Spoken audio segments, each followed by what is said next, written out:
Votre centre Leclerc, l'itinéraire le plus court pour faire des économies.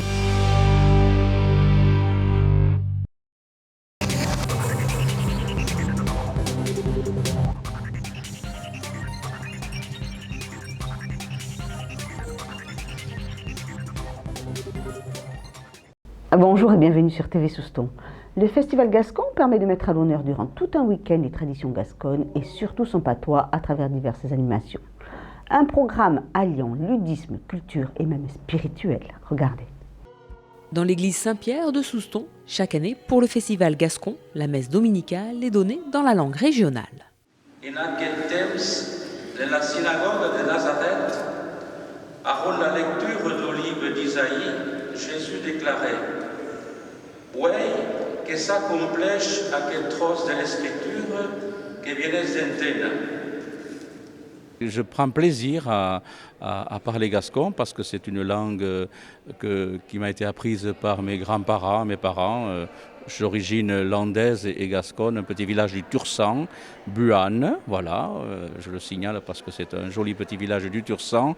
Et on m'a toujours parlé gascon, comme on dit aussi quelquefois patois.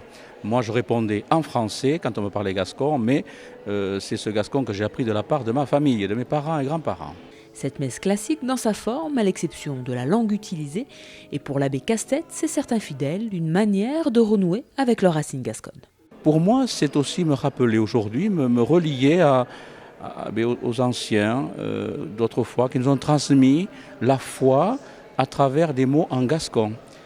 La Vierge Marie, comme dit Bernadette, qui est apparue à Lourdes, que beaucoup de pèlerins vont saluer et prier, eh bien, elle s'est présentée en langue du Sud, en langue d'oc. C'est-à-dire, elle a dit, pour définir qui elle était, elle a dit « Que sui era immaculada conception ». Ce qui veut dire « Je suis l'Immaculée Conception ». C'est exactement le langage, la langue gasconne. Prenez et mediante tous, aquo keilomeikos liura per vos. Je suis venu exclusivement parce que c'était une messe en gascon. Je participe au cours de gascon de Saint-Vincent de Tyros et ça m'a fait un énorme plaisir d'entendre l'abbé Castet prier en gascon et nous faire prier.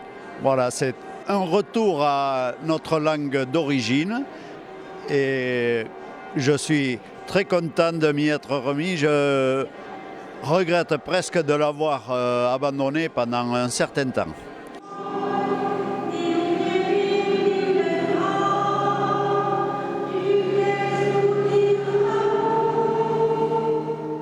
Que l'ai trouba de Fort Breuil et que m'a het hors de plaisir.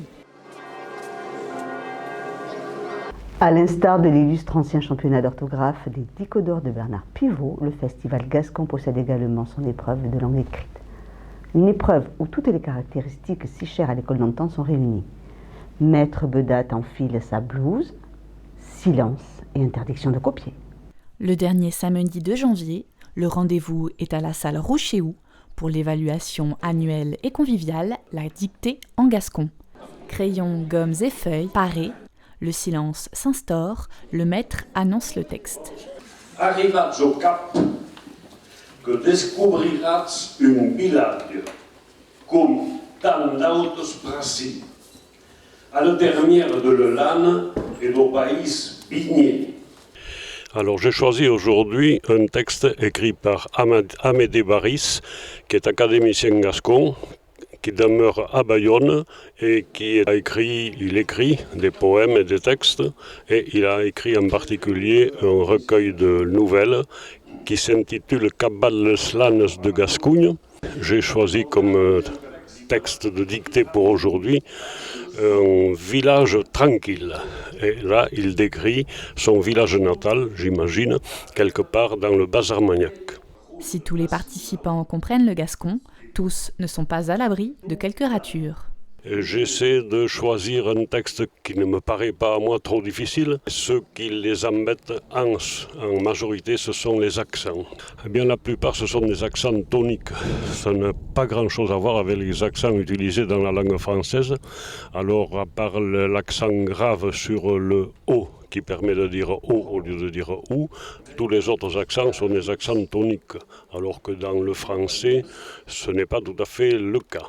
Il n'y en a pas trop dans ce texte d'aujourd'hui, alors peut-être y aura-t-il moins de fautes, mais je pense qu'il y aura de très bons résultats parce qu'il y a des gens qui sont venus de tout le département, il y en a certains qui sont vraiment des spécialistes de la langue écrite.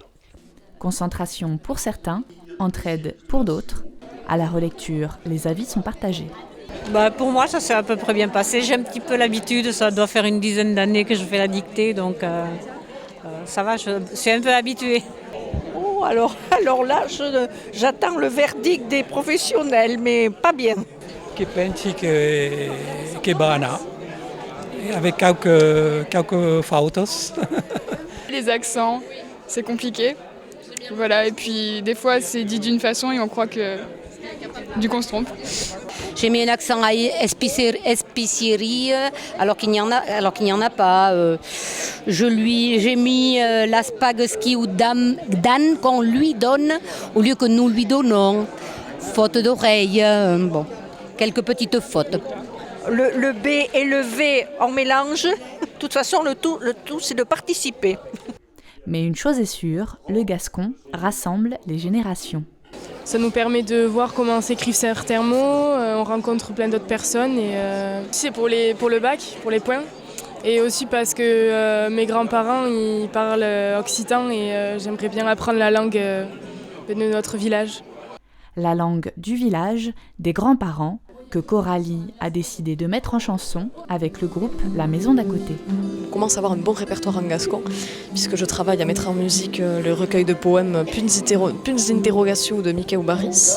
La musique est peut-être le vecteur le plus universel, sans les débats autour de l'écrit qu'on peut avoir autour de quelle graphie classique, graphie phonétique. Et passer en musique, je pense que c'est encore plus facile de faire passer certaines choses.